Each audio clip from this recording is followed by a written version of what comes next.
Hey guys, what's up? Welcome back to the FordTechMakuloco channel. Today we're going to go over how to change the transmission fluid and filter on the Ford 5R44E, 5R55E, the 4R44E, and the 4R55E. Now this transmission came out in around 95 and it was found in the Ford Explorer and the Ranger and the Aerostar and some other light Ford trucks like that. They used it till about 2002 on the Explorers, and they used it all the way to the end of the life on the Rangers 2011. So this is going to cover a lot of years out there. I'm sure a lot of you out there have this vehicle and this transmission. Now, a nice part about this is that it's a regular pan drop, gasket, filter. It's really simple, no special tools required at all. The fluid's going to be regular standard Mercon V or Mercon 5, and the dipstick tube is right here in the engine compartment like it used to be all those years. So it's very easy to fill and adjust the fluid. Today we're going to go through a procedure and give you all the tips and tricks, torque specs, everything. And for models that the torque spec does change, it'll all be listed down below along with the filters and all that good stuff that you guys need to know to get this done and get it done right. Let's get to it. All right, so first things first, make sure your vehicle is in park. Make sure you chock your wheels, set your parking brakes so you're safe working underneath it. Open your hood, start allowing the engine and the transmission to cool down a bit. And then you want to come over here to the passenger side of the vehicle. Somewhere in here is going to be your dipstick tube for the transmission. And it's going to have this kind of the same style right here. Like you see here, the same style tube and handle on here. So you guys want to grab that, pull it out, clean it off, and put it to the side. And then we can go ahead and go underneath and start loosening the bolts so we can start draining the fluid out. Under the vehicle, around the middle of the belly here, is the transmission. So you can see the engine there, coming back, bell housing, and our transmission bolts up right here, transmission cross member right there. So the pan we're going after looks just like this. So it's going to be very similar on yours. These have 13 millimeter bolts on here. Yours may have 10 or even 8 millimeter bolts, doesn't really matter. If the torque spec does change, I will list them down below so you guys have everything at your fingertips. The first thing I like to do on trans pan, especially in an older vehicle like this, is use some compressed air and get around the seam. And go around the seam really well on there to try to get any dirt and stuff like that off there before we start opening up the transmission, since they're so sensitive to any kind of water, dirt, anything like that inside of them. The other thing you're gonna notice, because of this external servos on this side, is there's gonna be a heat shield on here. Luckily, it just clipped onto here. So you kind of pull it back over here and kind of work it and get it up and out of the way so we can get access to the pan flange here and all the bolts and drop it down. Some of the later models have like a bolt that holds it on up on the side of the case, but most of them are just like this. They snap on, and that protects the servos from radiant heat right here. So once the area is clean, you're underneath here, you have your drain pan ready. You can go ahead and just start loosening the bolts on here. Now we're gonna tip the pan down in the back. That is the way to do it. So what you wanna do is go after the rear bolts on here first before it starts leaking all over the place. So you get all the rear bolts out and then start coming up the sides, okay? Up the sides, work up the sides. And then you want to leave, let's say, 2 bolts on each side in, okay? Then start taking all the bolts out down here. At this point, it should be dripping at this point down here a little bit, and then you're going to start to loosen these 2 bolts evenly on both sides so the back of the pan can creep down and start draining most of the fluid out before you actually unbolt it and pick it up and carry it down your drain pan, okay? That's the cleanest way to do it. So just go ahead and start unbolting it, getting it draining in your pan, and then it'll pick up once the pan is down. All right, so this is how it's gonna look. The back bolts are loose. You can see we're dripping at this point. We're starting to work our way towards the front here. Get these bolts out of the way and let it drip and drain out in a controlled manner. Get these front ones off of here.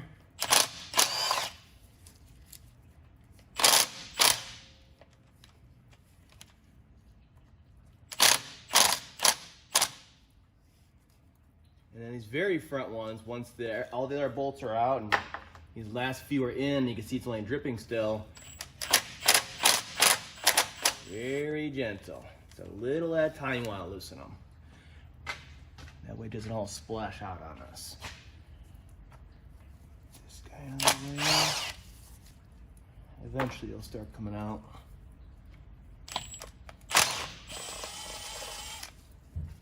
There we go. And we got this one.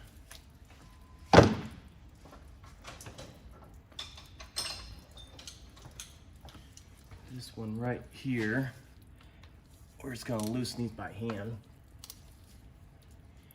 Get our drain pan centered. And just get it loosened like that. Just like that.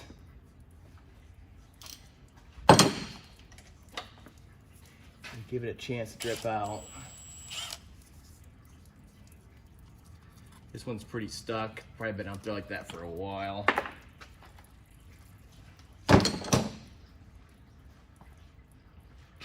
Back's dropping on it. The problem with mine right now is the way I'm lifting the Ranger.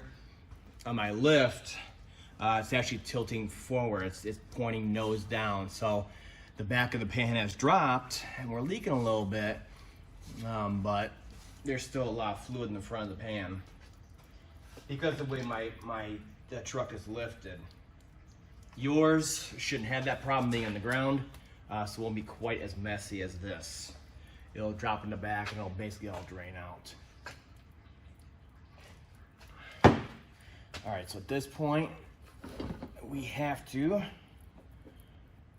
get in here and we're gonna hold it up. And we're gonna pull the remaining bolts out. Let me get this light out of the way.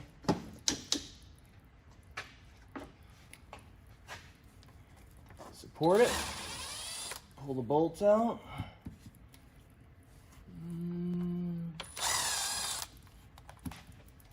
There we go.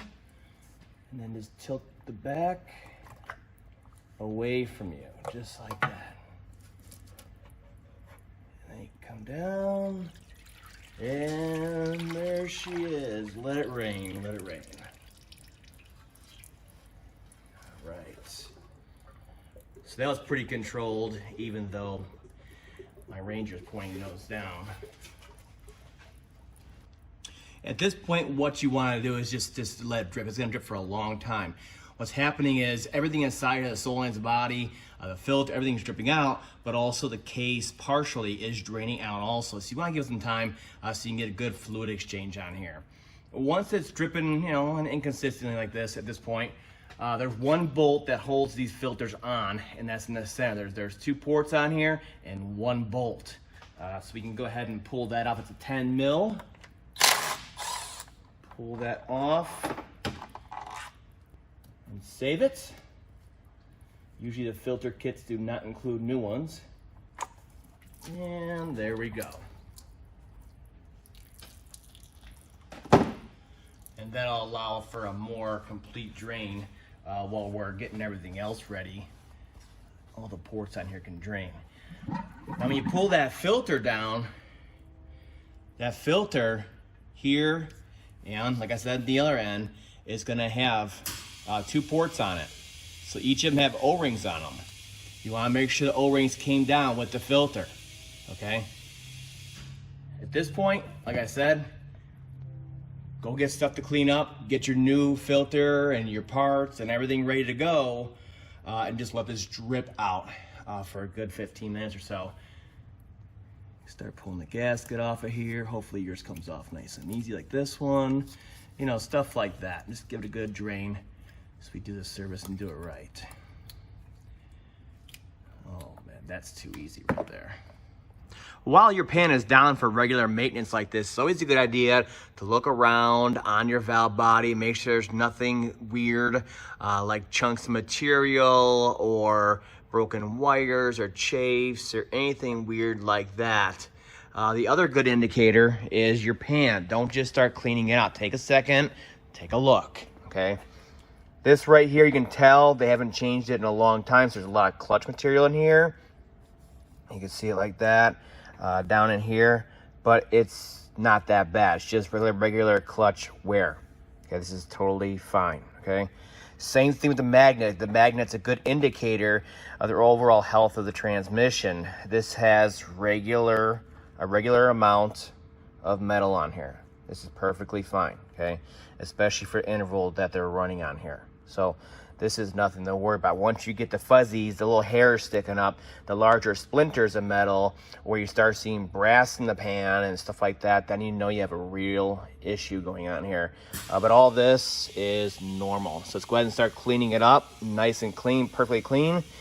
When you pull your magnet out to clean it, if yours does come out, this one I don't think comes out. If it does come out and you pull a magnet out to clean it, make sure it goes back in. As you can see, it's vital. You want to make sure it's in there to collect all the stuff so it's not circulated through the transmission on there. Let's go ahead and start cleaning everything up, and then we'll come back and we'll start putting it all back together. All right, now with the pan all cleaned up inside and out, we have our new gasket laid out so it aligns perfectly with it. That's in the right position. Our magnet is in place, nice and clean.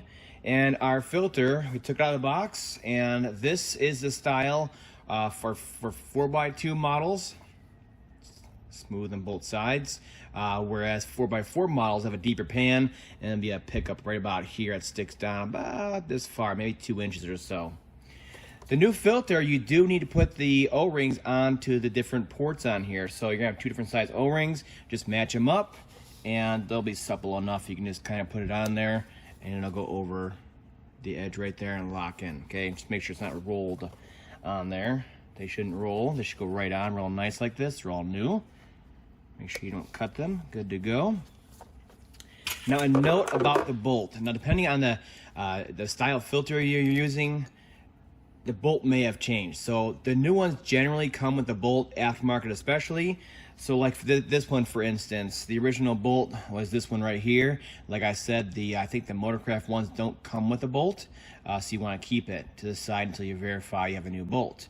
Whereas this filter is aftermarket, so the aftermarket filter has a new design to it, and the bolt is shorter. Okay, same thread pitch and all that good stuff. But look how much shorter it is. So you want to make sure that you use the new bolt, that if it does come with the new filter and gasket kit, because it's going to match the filter. You can see on the inside here, the mounting boss right here for the filter is inset, whereas the other one, the old one, had like a spacer built into there, so it's a little bit different. So this one, you definitely want to make sure you use the new screw bolt that comes with the filter, so it bolts up right and there's no air being sucked in. So put that to the side so you don't put the wrong bolt in. So right now everything's good to go. Over by the transmission, everything's wiped down, ready to go. So we can go over, bolt the filter up, and then we'll start bolting up the pan and get this thing back together. All right, now before we put the trans filter and pan back up, let's go over a few of the common issues with this transmission. Number one being, especially in the earlier models, the valve body gaskets would blow out on here, causing a host of shifting issues. Just all kinds of shifting issues, depending on where it's blown out on there. So I know a lot of people, as soon as they have a trans problem, they start checking the fluid, they start changing the fluid in the filter, thinking that's gonna fix it. Maybe that's the reason why you're here. So if you do have a shifting issue where you get flares and stuff like that, you may want to go further and deeper into the valve body on here and make sure the valve body gaskets are not blown out. The other issue with these is fluid leaks, and they come from the 2 servos that are on this side and the passenger side. You'll see the round discs over there. The seals leak in the covers, and that causes a lot of transmission fluid leaks on the side of the transmission here. So these transmissions are pretty reliable, but those are the 2 of the most common issues with them on this model transmission. All right, at this point we can go ahead and do a final wipe on here. Now on the solenoids and the body itself, you don't want to drag your rag across it. You'll get it caught up on there and you can leave debris behind, pieces of your rag. So you just want to kind of blot it like this and get the old fluid and maybe some of the clutch material off of there and get it, nice and clean. It's been dripping for a while now, probably half an hour while I was doing other stuff. So we're ready to go. Your 2 ports for the filter, make sure those are nice and clean so it accepts the new O-rings on there. And This looks pretty good at this point. So at this point, we're going to take our filter with the O-rings installed, and then we're going to find which port is which. So this is a smaller one over here. Okay, that matches up. Get it on there and line that one up. I'll take it from both ends, give it a little push. Okay, and then drop the bolts. And boom. Okay, so there we go. You want to thread this in by hand, that bolt. So you get started, we don't cross thread it. And then this one's gonna be an 8mm now. Remember, use the new bolt that came in the filter kit, if it came with it. And then we'll torque it down to 89 inch-pounds.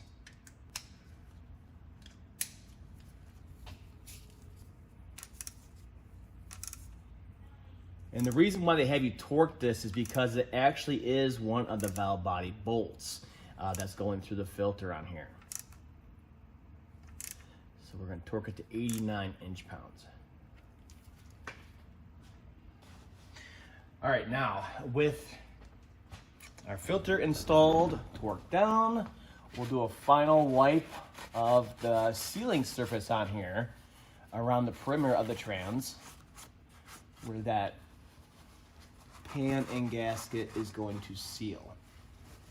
Just do a quick wipe on there. And you can go ahead and start bolting it up. All right, now because this gasket's gonna be a little wavy and funky to get up in there in a line, I'll start a couple bolts in there, just kind of pushing through so it kind of holds it and aligns it in place so we can get it up there and start getting all the bolts aligned. Make sure you match your bump out in the pan here, that bump out with the side of the transmission. And that'll help with the orientation. So everything's clean.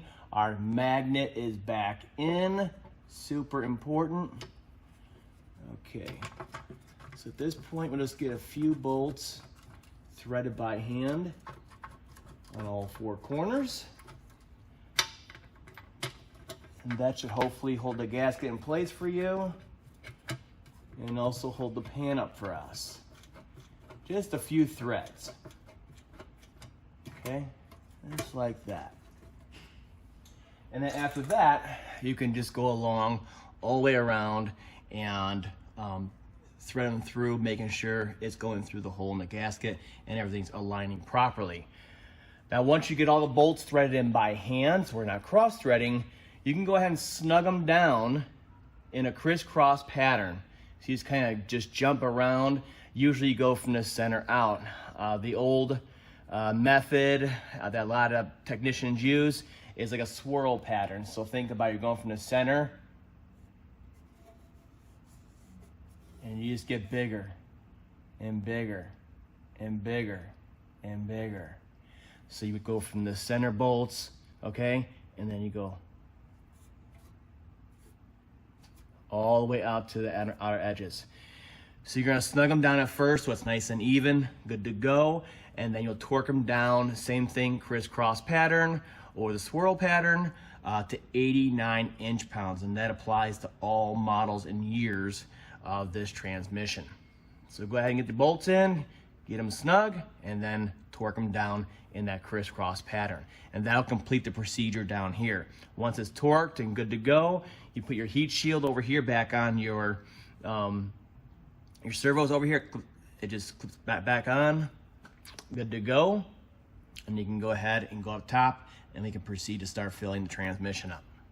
All right, now once everything down below is back together, torqued down, cleaned up, we're good to go down there, we can come back up top and refill the transmission. You're gonna refill right through that dipstick tube, and it's best to use something like this, makes for a nice clean filling of the transmission, a transmission funnel. It's extra thin down there so it can get in those small spots, and then the tip of it is extra long and it'll stick into the dipstick tube and fit perfectly.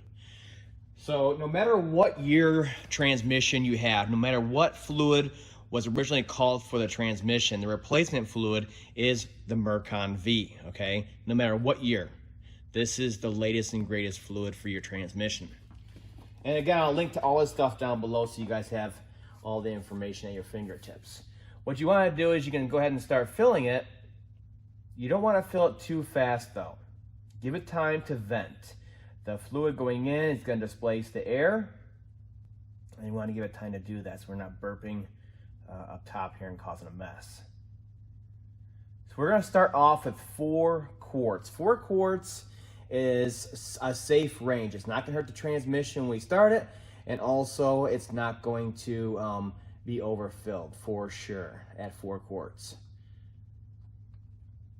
So a couple quarts in this bottle and another bottle from another job that has a couple quarts in it, and lo and behold, 1.5 and 2.5 equals 4.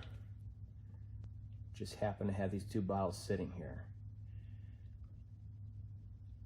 Just go slow enough, let it burp, start off at 4, and then we'll make sure the transmission's in park. We'll start it up, let the engine run a little bit, idle down a little bit, and then we'll check the transmission fluid level. We're not going to put the transmission into gear until we get a fluid reading on the dipstick. Then we can put it into gear and go through all the gears and then come back and check it at the end. But initially, you just want to start the vehicle, get that pump running, and then we'll see where we're at before we start putting it into gear.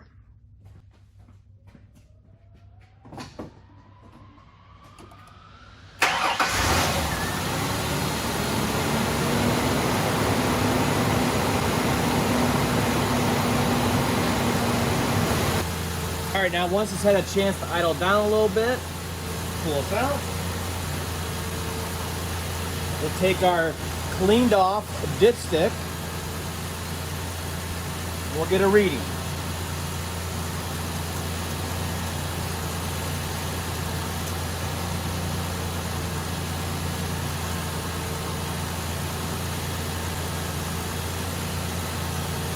All right, so it moved a little bit, but you can see right there at 4 quarts are right at the cold fill level. So down here between these 2 marks, below the hatch marks, it's going to be your cold fill level, whereas the hatch marks are your hot fill level. Okay, so at this point we're safe. We can go ahead and put it into gear. We'll go through all the gears, you know, drive, reverse, all that stuff, and then we'll put it back to park. And we'll come over here and do another check of the transmission fluid level. Now, once you put it through all the gears to fill the valve body back up, we can go ahead and put it back in park, come over here and do another check of the fluid level.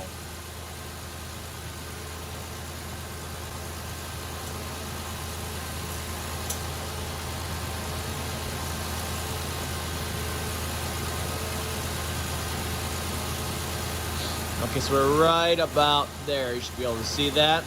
We're starting to cross into the hatch marks on there as it warms up a bit. So at this point, we're good to go. We can take it for a test drive and we're safe, okay? What you want to do is take on a test drive, allow the transmission to go through all of the gears, of course heat up, and then we'll come back, again, in park, idling, let it calm down for 3 to 5 minutes, and then you can do another final check and adjustment of the transmission fluid level.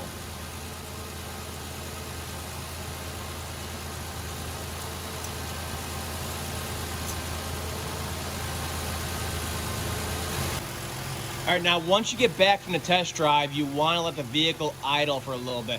Allow the fluid to settle a little bit, and then you can take a fluid reading. So at this point, the transmission is fully hot. We can get an accurate reading.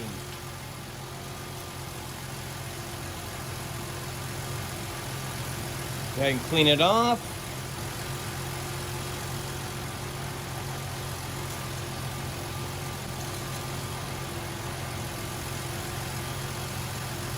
And sure enough, we're right there in the hatch marks on there. Kind of see it on there. I know it's nice and clean. There you go. About 3/4 up the hatch marks on there. That's perfect for full hot. And this transmission is ready to go.